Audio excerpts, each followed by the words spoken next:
Some other interesting studies in group behavior, and one that I really like is the Hawthorne studies.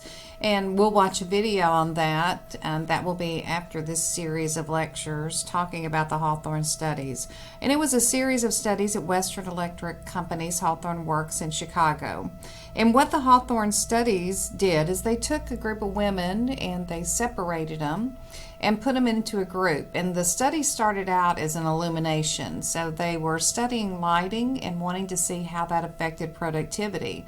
So they did it. They had the women in that group, and they turned the lights down low, and the women worked harder. They would take away their breaks. They still worked harder. So what this study did is it examined the relationship between physical environment and productivity. And the researchers' findings contradicted whatever their anticipated results were.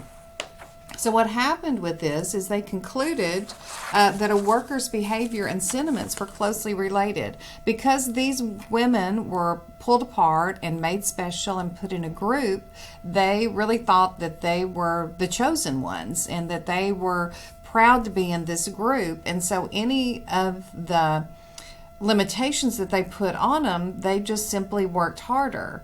The group's influences were significant in affecting the individual behavior, and the group standards were highly effective in establishing the individual worker's output.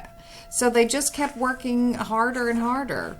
They also knew that money was less of a factor in determining the worker output than were group standards, sentiments, and security. So it did have security of being in a group. They felt better. And then this is the Asch study. I want to look at that with you. And we can look at this conformity in the Asch studies. And there's also a video on the Asch studies, and you'll be able to see it in action. It's a little bit older video, but it really shows it well. But if we look at conformity, you guys would look at this target line and you would say, well, what is that? Is it A, B, or C? Well, most of us can look at that and we can see that it's C. But what if I put a group of people in a room and I told one of them, just one, you pick, or I kept one in the dark and I told everybody else, just pick A. And so everybody in the room picked A except this one person, and they didn't know the correct answer. Or they know the correct answer is C, but they hear everyone else saying something different. So what the Asch study says, it says that it demonstrated that subjects conformed in about 35% of the trials. So people will conform, especially in group situations, because they don't want to stick out. The members desire to be part of the group, and they really don't want to be visibly different from anyone else.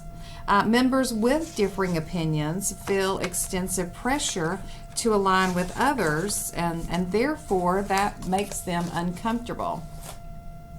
Other things when we talk about groups, let's look at their effectiveness and efficiency. And when I say effectiveness, that's doing things right, and efficiency is doing the right thing is effectiveness.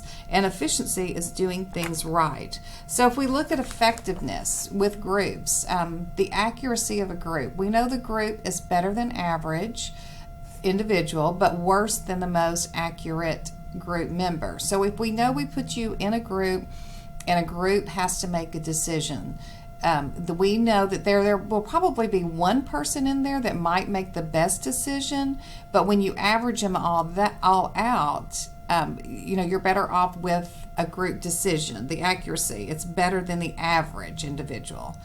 Speed, individuals are definitely faster at making decisions than groups, but the creativity part of it, we know that groups are better.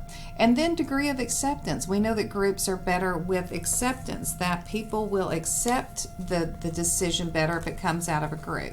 Efficiency, we do know that groups are generally less efficient, and they can't get it done as quickly as, say, an individual that's making that decision. Let's talk about a phenomenon called groupthink, and you will have a video to watch on groupthink. And when we think of situations when it comes to groupthink, we think of the Bay of Pigs, which a lot of you probably don't remember. The Challenger explosion is one that comes to mind, and that's the video that we'll watch about the Challenger explosion. But we, with Groupthink, it's a group that's very insulated and very isolated, and are making decisions. And typically, it's a group that's very, very successful.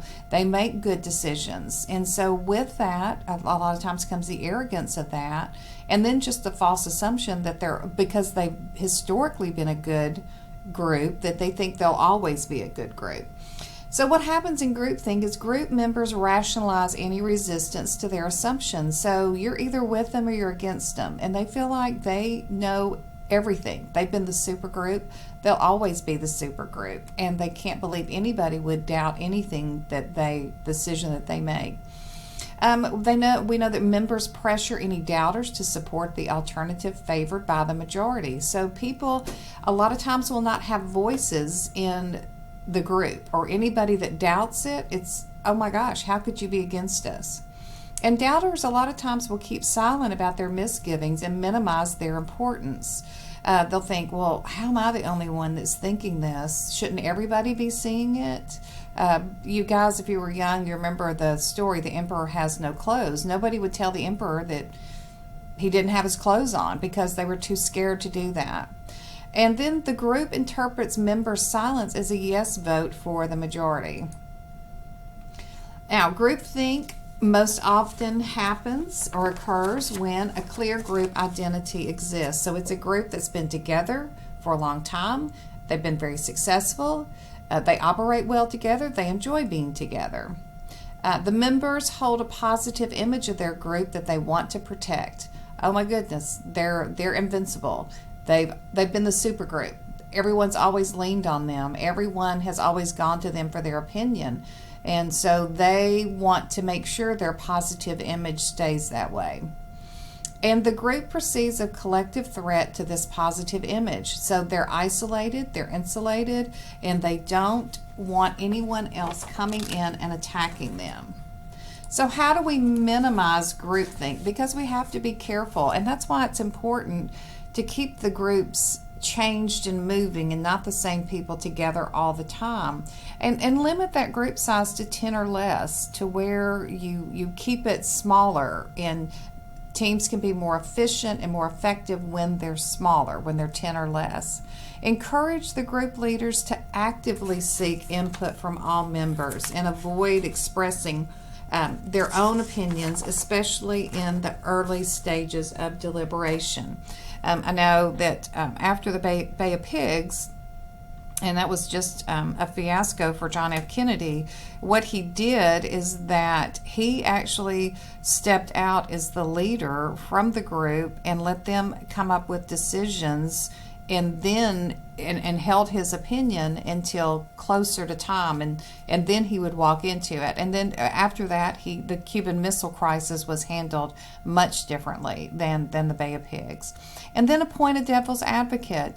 I know that we a lot of times don't like someone, I say calling our baby ugly, but we don't want someone coming in and telling us that our idea is bad, but we do need to have that devil's advocate, that voice of reason that's out there going, well, have you thought of this instead of that? Or this is not a good idea. You need to look at it a different way.